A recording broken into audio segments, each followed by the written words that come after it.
कोई गेम खेल रहा है, खेल रहा है, और खेल कैसे खेल रहा है कि एक पांसे को उछालता है, ठीक है।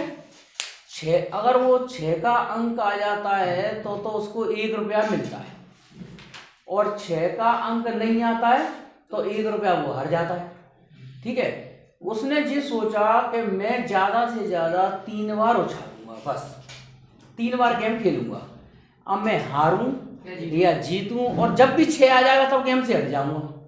उसने ये भी सोचा, जैसे पहली बार में 6 आ गया तो वो हट जाएगा, तो उसका माध्य ज्ञात करना है, उसका हारने और जीतने का। सवाल तो समझ में आ गया। अब पहले तो ये बताओ तुम लोग, पांसे को एक बार उछालने पर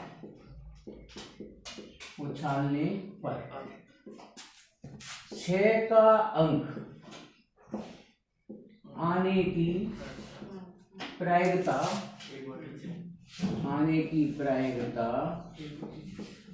P बराबर 1/6 होगी, क्यों? तथा ना आने की प्रायिकता Q बराबर हो जाएगी 5/6, ठीक है, और Q बराबर 1 - P। अब प्रायिकता बंटन सारणी बनाती है, प्रायिकता बंटन सारणी। तो जब भी तुम्हें माध्य ज्ञात करना हो, प्रसरण ज्ञात करना हो, मानक विचलन ज्ञात करना हो, तो प्रायिकता बंटन सारणी बनाएंगे काय के लिए? सफलताओं के लिए। सफलता क्या मानी जाती है? 6 आना, है ना।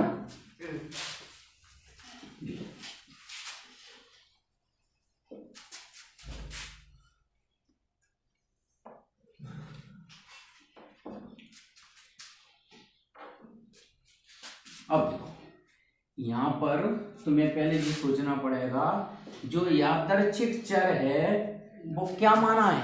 रुपयों का हारना या जीतना, ठीक है, रुपए। अब ध्यान से देखना, उसको ऐसी कौन सी स्थिति है जिसमें 1 भी रुपया नहीं मिलेगा? 1 रुपया 2 रुपये नहीं आ जाए। अगर तुम तो ये समझो कि पहली बार 6 आए, पहली बार में 6 आ गया उसने, तो पहली बार में 6 आ गया तो उसको 1 रुपया मिल जाएगा, जीत जाएगा कि नहीं? ठीक है, तो 1 रुपया यहाँ पर वो जीतेगा, और इसकी प्रायिकता क्या होगी?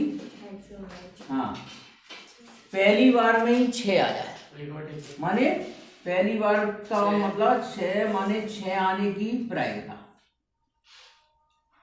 ठीक है। हाँ, एक बार पहली बार में ही 6 आ गया, पहली बार में ही 6 आ जाए, फर्स्ट चांस में ही 6 आ जाए, तो पहली बार में 6 आने की प्रायिकता 1/6, और उसको 1 रुपया यहाँ मिलेगा। अच्छा, अगर मान लो उसको दूसरी बार में 6 आता है, दूसरी बार में 6 माने पहली बार आया उसका माने कितनी? 5/6, 6 का अंक नहीं आया उसका, ठीक है। पहली बार में 6 नहीं आया, दूसरी बार में 6 आया, ठीक है, ऐसे ही करेंगे ना। पहली बार में क्या आया? 6 के अलावा कुछ और, तो पहली बार में तो वो हारा, दूसरी बार में 6 आया तो हारने का 1 रुपया गया और जीतने का 1 रुपया मिला, तो यहाँ 0 हो गया। क्यों? समझ में आ रहा है ना? मतलब कुल मिला के 6 नहीं आएगा तो 1 रुपया उसको देना पड़ेगा, और 6 आएगा तो उसको 1 रुपया मिलेगा। और पहली बार में 6 नहीं आया, दूसरी बार में भी 6 नहीं आया, तीसरी बार में 6 आया, तो क्या हुआ? 1 रुपया यहाँ गया, 1 रुपया यहाँ गया, 1 रुपया यहाँ मिला, तो 1 रुपया यहाँ मिला माने -1, क्यों? 1 रुपया जाएगा उसका। उसने क्या सोच के रखा है कि मैं ज्यादा से ज्यादा 3 बार खेलूंगा, और जब भी 6 आ जाएगा तब हट जाऊंगा। तो अगर पहली स्थिति में 6 आएगा तो वो 1 रुपया जीत के हट जाएगा, दूसरी स्थिति में 6 आएगा तो उसका बराबर हो जाएगा बैलेंस, एक गया एक आया। और इस स्थिति में क्या हो गया, ये भाई उसने जो सोच रखा 3 बार खेलूंगा तो पहली बार नहीं आया, बोले कोई बात नहीं आज जाना, दूसरी बार नहीं आया तो अब तीसरी बार आया, 3 बार खेलना तो तीसरी बार आ गया, तो यहाँ पे क्या -1 हो गया। अच्छा ऐसा भी हो सकता है कि 3 बार हार जाए,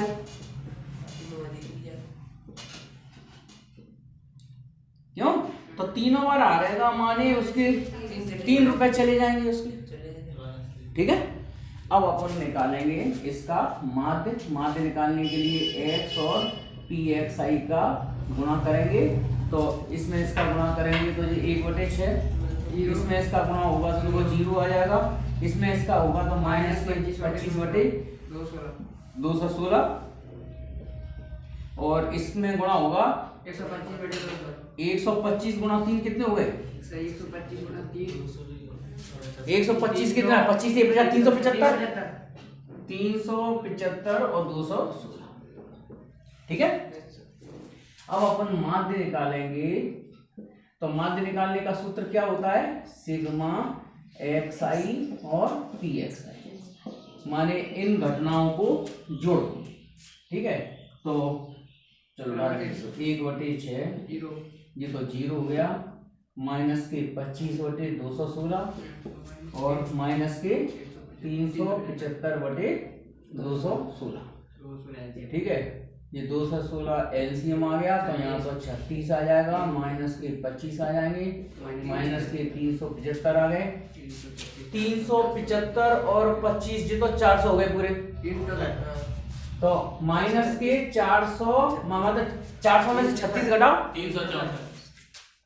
300 और 216 कितने से कट जाएगा, अच्छा 4 5 20 और 4 से तो कट ही रहा है, 4 5 20 और 4 4 16 और 4 9 36 4 1 4, अब कटेगा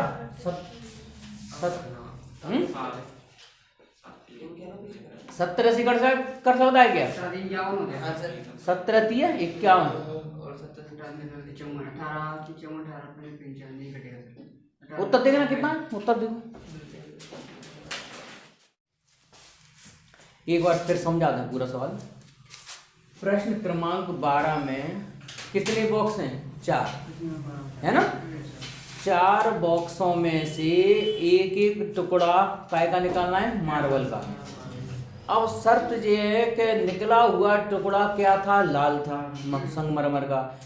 अब अपन को काय की प्रायिकता निकालनी है, पहली तो कि वो निकला हुआ टुकड़ा बॉक्स ए से हो, लाल रंग का तो हो लेकिन बॉक्स ए से हो। तो नंबर 1 पहला सवाल इसका, बॉक्स ए से लाल रंग का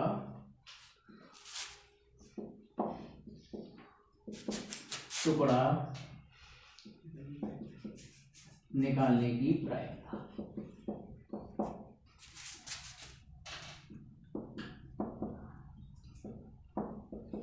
तो P A अपॉन E1, ठीक है, E1 अपॉन E1 माने क्या हो गया, बॉक्स A हो और A माने लाल रंग का टुकड़ा हो, तो यहां लिख सकते हैं घटना ए का मतलब लाल रंग का टुकड़ा, लाल रंग का टुकड़ा, और तथा ई किसको मान के चल रहे हैं, बॉक्स के, बॉक्स कौन सा है, तो E1 अपॉन ए का मतलब हो गया कि वो निकला हुआ टुकड़ा पहले वाले बॉक्स से हो और लाल रंग का हो, है ना। तो P E1 P A upon E1 base formula, ठीक है। और यहाँ पे 4 स्थितियां हैं कि वो बॉक्स पहला वाला भी हो सकता है, या बॉक्स दूसरा भी हो सकता है,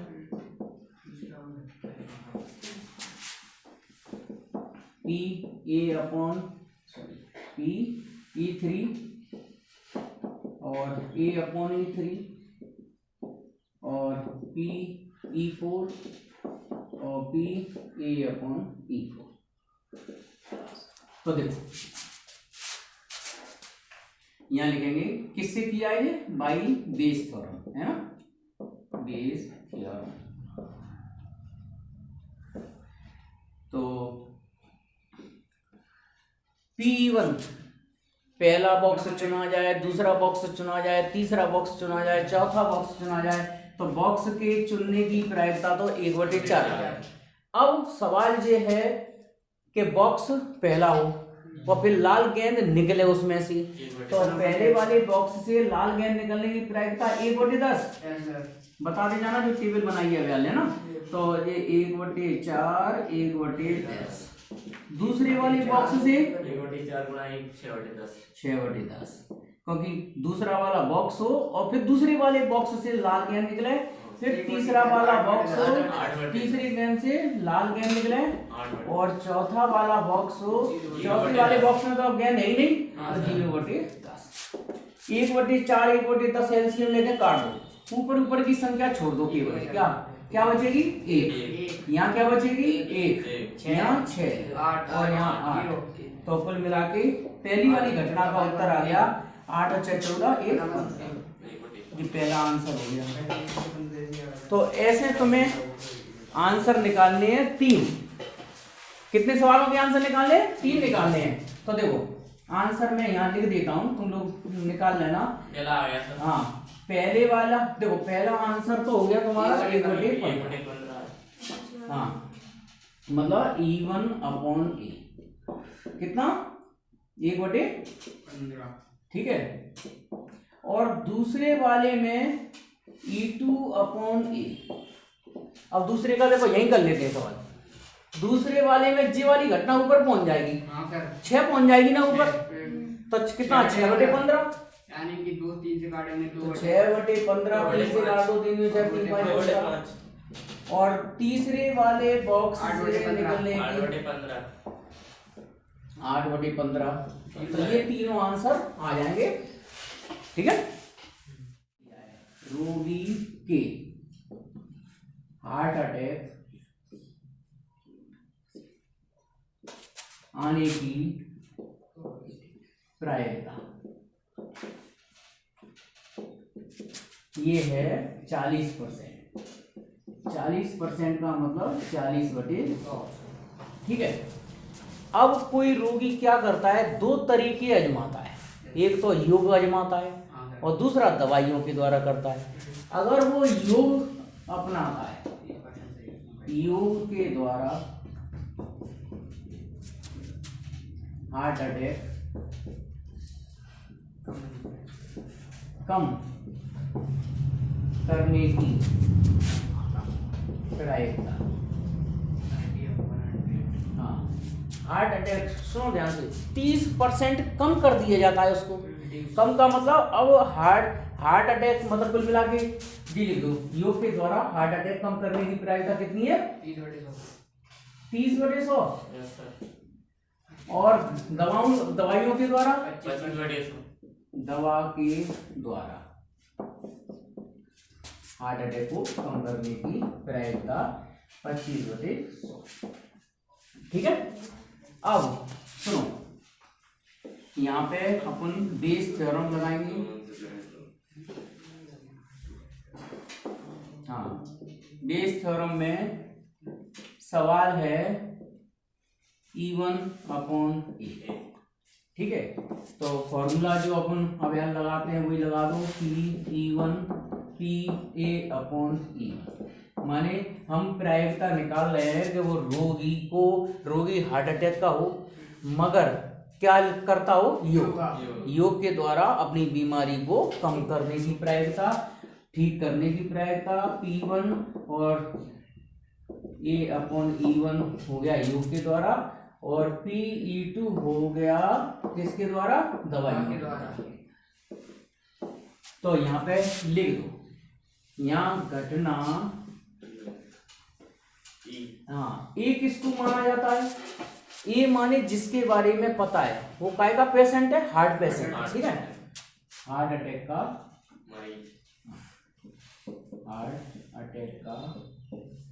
मरीज है। और घटना ई किसको लिया जाता है, जिसकी प्रायिकता अपन निकाल रहे हैं, काय की प्रायिकता निकाल रहे हैं कि वो रोगी क्या है, योग के द्वारा यूज करता हूं, मतलब योग, हाँ योग अथवा दवा, ठीक है, योग अथवा दवा जी, मतलब बीमारी को ठीक करने का उपाय, योग कर रहा है या दवाई ले रहा है, ठीक है। अब अपन यहाँ देखते हैं, एक बार फिर समझ लूं, काय की प्रायिकता निकालना है अपन, ये हार्ट अटैक का मरीज हो, फिर वो योग के द्वारा अपनी बीमारी को कम कर दे, ठीक है, ठीक तो नहीं हो पाएगा, कम कर दे, बीमारी हार्ट अटैक आने की संभावना को कम कर दे। तो पहला है योग के द्वारा, तो योग के द्वारा, हाँ योग, हार्ट अटैक आने की प्रायिकता उसकी कितनी है, 40% है ना, 40/100, तो ये तो हार्ट अटैक का रोगी है। फिर 30/100 नहीं, 70/100 भाई, कम 30% कम करता है बीमारी को, तो जो 40% जो बीमारी थी हार्ट अटैक की, उसको कितना कम कर देगा, मतलब 30% कम करने का, अब मतलब 70% हो गया उसको, मतलब 40 का 70%। भाई देखो, किसी को हार्ट अटैक आने की संभावना कितनी है, 40%, 30% कम करता है, इसका मतलब अब संभावना रह गई उसकी 70%, 40 की 70%, 40 की 70%, हाँ ठीक है। तो इस घटना को तो यहाँ लिखी दो, 40/100, 70/100, हाँ। दूसरा हार्ट अटैक का पेशेंट तो यहाँ पे भी हो भाई, P1 हो चाहे P2 हो, E2 हो, 40% मरीज है, 40% उसको हार्ट अटैक का पेशेंट है वो, ठीक है, हार्ट अटैक आने की संभावना। अब इसको कितना कम कर देता है वो, 75/100, ठीक है, मतलब 40 का 75% कर देगा कम, है ना, इतना कम कर पाएगा बस, ठीक है। तो अब इसको सॉल्व करेंगे अपन, तो तुम देखो जी, 100 तो नीचे के हटा दो, 40/100 भी मतलब 40/10,000, क्यों, 40/10,000 ऊपर नीचे कॉमन कर लो, तो यहाँ क्या बचेगा, 70 केवल, है ना, और यहाँ पे कितना, 40/ नीचे 70 और इधर कितना 75, तो और इधर भी नीचे लिख दो, नहीं तो काटेंगे का, 40/10,000, ठीक है। तो ये पूरी संख्या से पूरी संख्या से कट गई, तो अब आंसर इधर मैं लिख रहा हूँ 70 और 70 और 75, 70 70 140 145, है ना, 5 से काट दो, 5 एकम 5, 5 चौक 20, 5 दूनी 10, 5 9 45, 14/30, देखो उत्तर कितना।